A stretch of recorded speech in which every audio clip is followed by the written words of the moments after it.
How to make progress, part C.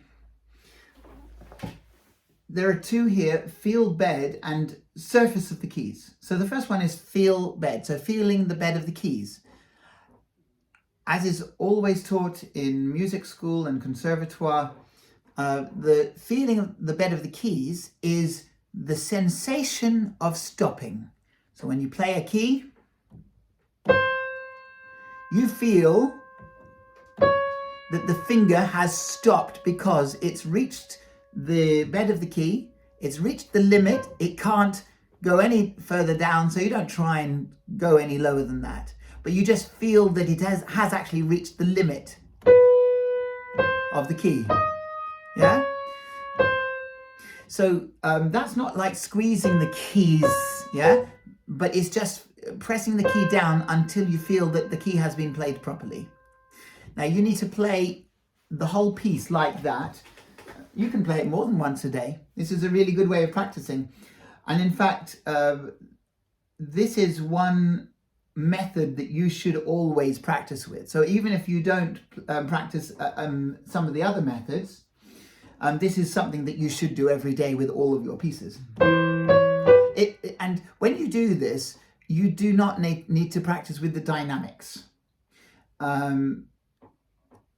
Although it is possible, it just means that you'll have to play slower. But practice maybe mezzo forte is fine, but feel the bed of the keys, yeah?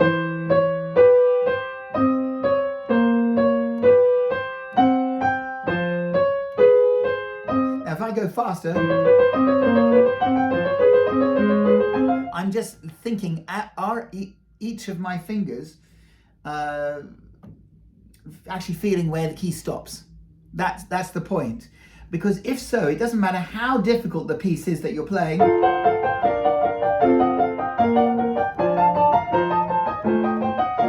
You know you've played it properly and you're developing in the right way. So the second part of C is surface of the keys. Now, this is the opposite of feeling the bed of the keys. Feeling the bed of the keys is a little bit like when you're walking on a trampoline, right?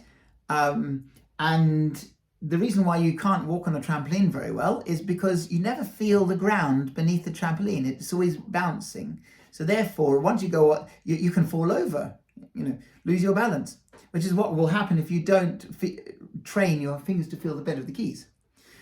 When you come onto solid ground, firm ground, then you can, it's much easier to keep your balance. You probably won't fall over just by walking or running around.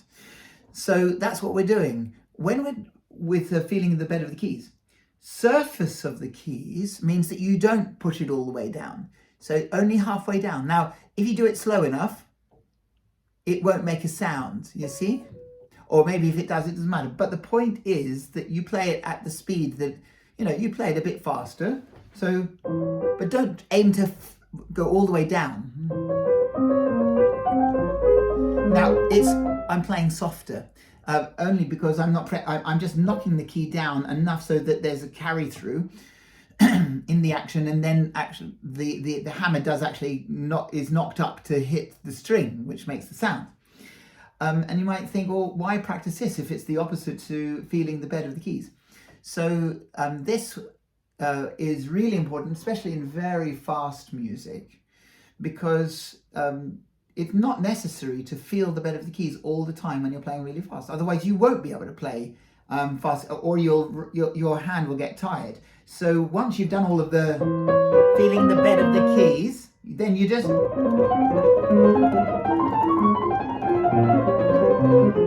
None of that was feeling the bed of the keys. See, if I did feel it, the bed of the keys,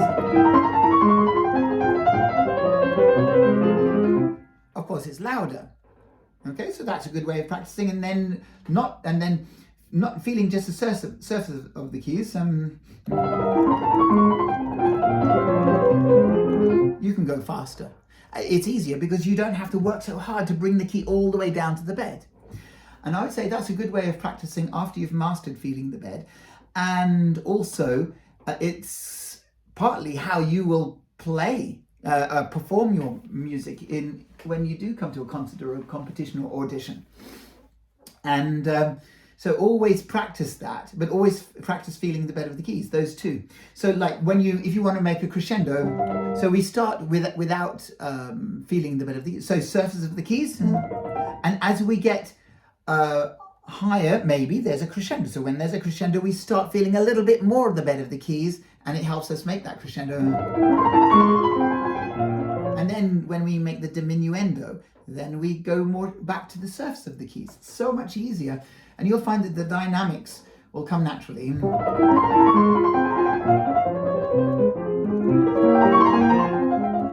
That's kind of what I did there.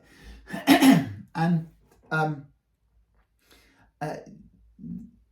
that means that what you're doing is you're planning physical movements, physical actions with your hand that will have their effect in the dynamics, or through the dynamics.